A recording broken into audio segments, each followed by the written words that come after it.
বিসমিল্লাহির রহমানির রহিম। আসসালামু আলাইকুম আমার প্রাণপ্রিয় দর্শক শ্রোতা ভাইরা এবং আমার দেশবাসী ভাইরা, আশা করি আপনারা প্রত্যেকে ভালো আছেন।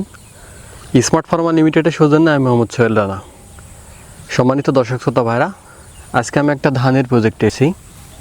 এটা আমার নিজস্ব প্রজেক্ট, আমার পার্সোনাল।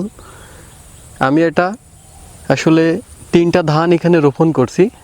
বিশেষ করে এটা আমার ট্রায়াল প্রজেক্ট।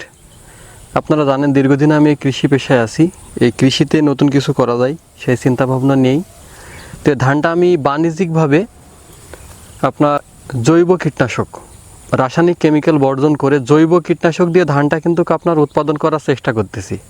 এতে আমি কতটুকু সফল হব, মানে সেই চিন্তাধারা দিয়েই আমি কেমন ফলন পাবো, কেমন আমার ইনভেস্ট আসবে, সব কিছু মিলাই এটা আমার ট্রায়াল প্রজেক্ট।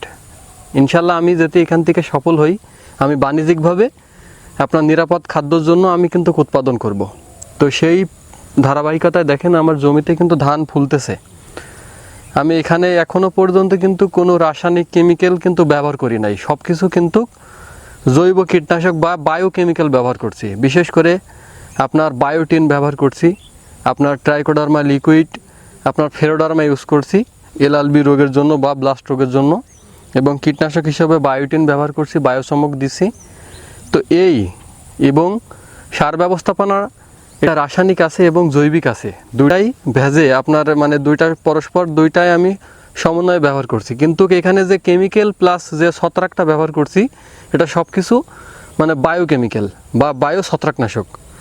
তো আপনারা জানেন যে এই যে ধান আমি কিন্তু এরিতে উৎপাদন করছি। এখানে বহুল আলোচিত রডমিনি আছে, ওই পাশে বৃধান 105। আপনারা জানেন বাংলাদেশ ধান গবেষণা ইনস্টিটিউট ডায়াবেটিস রোগীদের জন্য একটা ধান আবিষ্কার করছে, যে এই ধানটা যদি আপনার যাদের ডায়াবেটিস শরীরে আছে, ইনসুলিনের পরিমাণ যাদের অত্যন্ত বেশি, এজন্য আপনারা ভাত খাইতে পারেন না।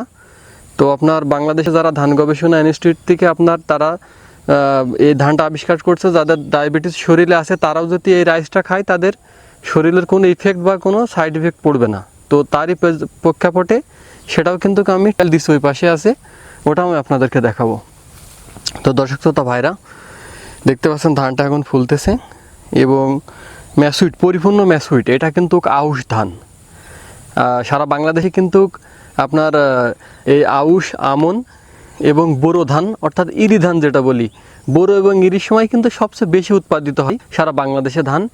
আউশ এবং এই আমন কিন্তু পর্যায়ক্রমে জায়গায় জায়গায় আপনার সারা বাংলাদেশে উৎপাদন হয়, কিন্তু কোথাও কম কোথাও বেশি। তো এটা আউশ ধান, আমার আঞ্চলিকভাবে আউশ ধানটা আপনার মোটামুটি ভালো একটা উৎপাদন হয়। তো এটা আমার ট্রায়াল প্রজেক্ট। তো আর বাদ বাকি আমি আপনাদেরকে দেখাবো। এখান থেকে আমার পুরো একটা আমি যে জৈবিক কীটনাশক এবং ফার্টিলাইজার ব্যবস্থা স্বাভাবিক করে যে ফলনটা আমি পাই, এই ফলনটার মাধ্যমেও আমি আপনাদেরকে কিন্তু আপডেট দেব। তো এটাই আপনার দেখানো ছিল। তো ভিডিওটা ভালো লাগলে অবশ্যই লাইক শেয়ার করবেন। আসসালামু আলাইকুম, আল্লাহ হাফেজ।